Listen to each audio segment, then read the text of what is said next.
Hi there, welcome to our video on climate change. In this video, we would like to raise awareness on a particular issue on climate, and that is resilience, and how it connects us all, and particularly family and smallholder farming. So first things first, let's define what climate change actually means. And for this, we'll need the help of our in-house expert, Dr. Peter Baker, to give us a global and a local perspective. Off we go. Okay, so there's no doubt that the Earth is warming up. The temperature record is completely certain on that. We talk about 3 to 4 degrees centigrade warming by the end of the century. What is much more interesting is that the warming is being accompanied by increasingly severe weather events, droughts and floods and things like that, that are affecting now a vast number of people, I think. Essentially what we're finding now is that risk levels for farmers are increasing everywhere. So it's becoming more risky to be a farmer. It requires new knowledge and new information. Now we've seen what the global problems are. What about the local problems of climate change? What does this actually mean for you, or for me, or for Bob in Ohio, or Iqbal in Pakistan, or George in Democratic Republic of Congo?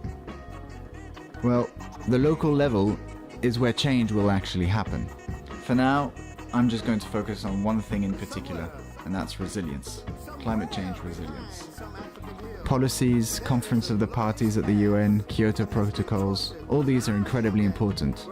But it's the individual and at the household level where climate change will be most felt. Especially in the countries which are still catching up economically. The ones with millions or billions of families who depend on the regularity and continuity of the seasons to earn a living and feed their families. Here are some quick figures for you. Today, there are over 500 million smallholder farmers across the world. For example, in Africa, over 80% of the workforce works in agriculture, the majority of whom are women. These farmers feed over 2 billion people on this planet.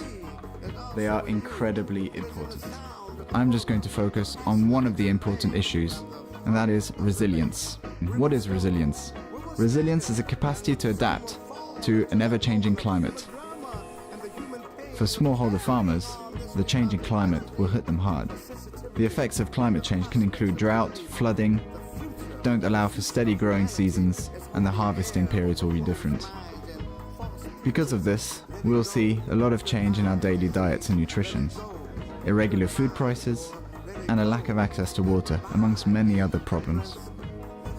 Well, as your parents most likely told you, and I know mine did, improvement starts at home. Do your bit. Just think about how you can make your lifestyle more resilient to change, and help reduce the strain we are placing on our natural resources. This can mean taking a bus instead of a car, cycling or walking instead of taking the bus. You can try to buy locally sourced food. You can even grow your own food. All you need is a small plot of land. It can be your garden, it can be your terrace, or it can be that unused field. Look at this. Here we are growing our own food in this small garden behind our office. For the more committed of you, look at this thing. We're in the process of installing a polytunnel to start growing our own food. We're just starting, but this is what it'll look like, hopefully. So this is at home, but what about on a global scale? What about in other countries? What can we do then? I've been working for 5 years in developing agriculture around the world. In Pakistan, Democratic Republic of Congo, Rwanda, Afghanistan. And it is my belief that the biggest problem in agriculture today is the lack of information translated into the lack of knowledge to smallholder agriculture. The information on pests and diseases, access to markets, and food prices is there. We need to use this information. I've witnessed many different types of agricultural information networks at play.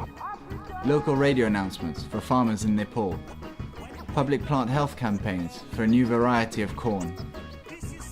Running plant clinics for crop problems that farmers have in Pakistan, DRC, Afghanistan.